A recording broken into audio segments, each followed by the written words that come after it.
दोस्तों, बहुत ही निंदनीय पहलगाम अटैक के बाद सिंधु जल समझौता चर्चा का विषय बन गया है क्योंकि इसे भारत सरकार ने स्थगित कर दिया है। इसलिए ये समझौता हमारे लिए भी इम्पोर्टेंट हो जाता है क्योंकि आगामी परीक्षाओं में इससे संबंधित प्रश्न जरूर पूछे जाएंगे। इनसे संबंधित जो भी नदियां हैं वो अपने इस वीडियो में कवर करेंगे और जानेंगे कि सिंधु जल समझौता क्या है। यह समझौता पानी के वितरण के लिए 1960 में भारत और पाकिस्तान के मध्य हुई एक संधि है। इस समझौते के अनुसार तीन जो पश्चिम की नदियां हैं, कौन कौन सी, सिंधु, झेलम और चिनाब, का नियंत्रण पाकिस्तान के पास रहेगा और तीन जो पूर्व की नदियां हैं, व्यास, रावी और सतलुज, इनका नियंत्रण भारत के पास रहेगा। यह जो समझौता है दोस्तों 19 सितंबर 1960 को हुआ था। कब हुआ था? 19 सितंबर 1960 को हुआ था और कराची, पाकिस्तान में इस समझौते पर हस्ताक्षर किए गए थे।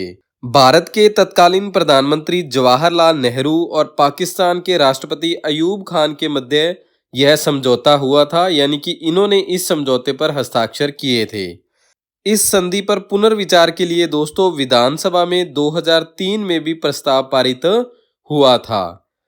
अप्रैल 2025 में पहलगाम के अटैक के बाद सिंधु जल समझौते को प्रधानमंत्री नरेंद्र मोदी की सरकार के द्वारा स्थगित करने का निर्णय लिया गया है। अब देखते हैं अपने इससे संबंधित नदियां।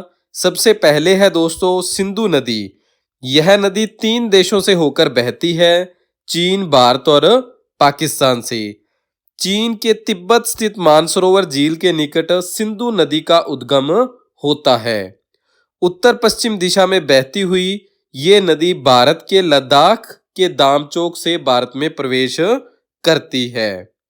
आगे बहती हुई ये नदी गिलगित से होते हुए दर्दिस्तान के पास पाकिस्तान में प्रवेश करती है और अंत में कराची के पूर्व में बहती हुई अरब सागर में जाकर मिल जाती है। सिंधु नदी की जो कुल लंबाई है दोस्तों 2880 किलोमीटर, यानी कि 2880 किलोमीटर इस नदी की कुल लंबाई है। भारत का जो लेह शहर है दोस्तों, भारत का जो लेह शहर है ये सिंधु नदी के दाएं तट पर स्थित है। सिंधु नदी के अरब सागर में मिलने से पहले इसमें 5 प्रमुख नदियां मिलती हैं, चिनाब, झेलम, रावी, सतलज और व्यास नदी। ये 5 नदियां सिंधु नदी में मिलती हैं। चिनाब नदी, ये नदी सिंधु नदी की सबसे बड़ी सहायक नदी है। इसका उद्गम हिमाचल प्रदेश के K12 या लारा दर्रे से होता है। कहाँ से होता है? हिमाचल प्रदेश के K12 या लारा दर्रे से जो चेनाब नदी है इसका उद्गम होता है। हिमाचल प्रदेश में इस नदी का निर्माण 2 नदियां मिलकर करती हैं। चंदर और बागा जो नदियां हैं ये दोनों मिलकर इस नदी का निर्माण करती हैं। इसलिए हिमाचल प्रदेश में जो चेनाब नदी है इसे चंदरबागा नदी के नाम से जाना जाता है।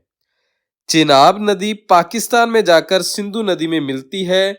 सिंधु नदी में मिलने से पहले इसमें झेलम, रावी, सतलज, व्यास नदियां आकर चेनाब नदी में मिलती हैं। दोस्तों, अगर आपको हमारे यह कलर पीडीएफ नोट्स चाहिए तो आप हमारी प्ले स्टोर से एप्लीकेशन डाउनलोड कर सकते हैं, जीके से जॉब तक। वहां से आप इनको डाउनलोड कर प्रिंट भी निकलवा सकते हैं।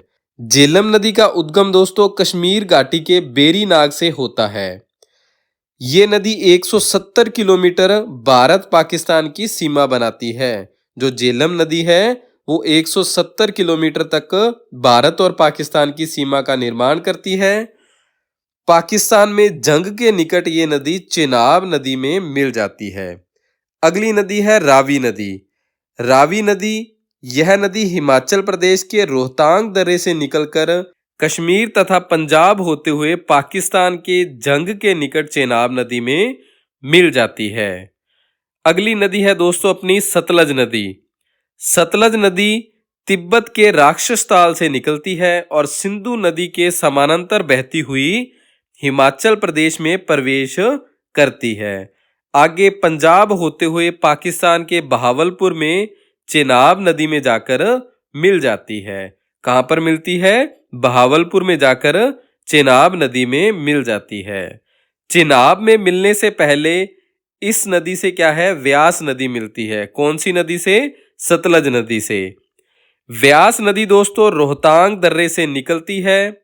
व्यास नदी हिमाचल प्रदेश के कुल्लू घाटी में बहते हुए पंजाब के हरीके में जाकर सतलज नदी से मिल जाती है।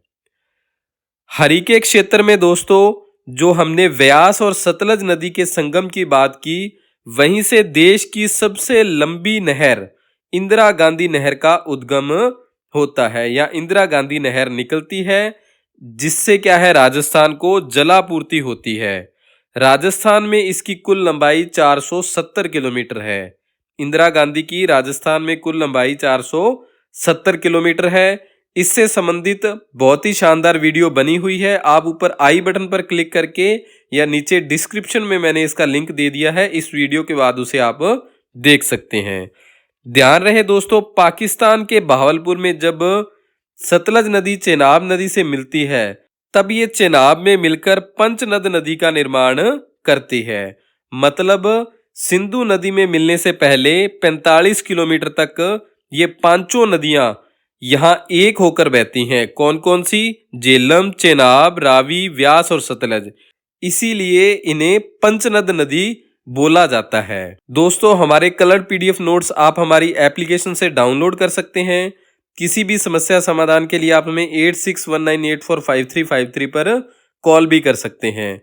आपके लाइक्स और कमेंट्स ही हमारे लिए मोटिवेशन है, इसलिए समय निकालकर इतना जरूर कीजिएगा। आपका कोई भी कमेंट्स हो, हम उसका जरूर रिप्लाई करेंगे।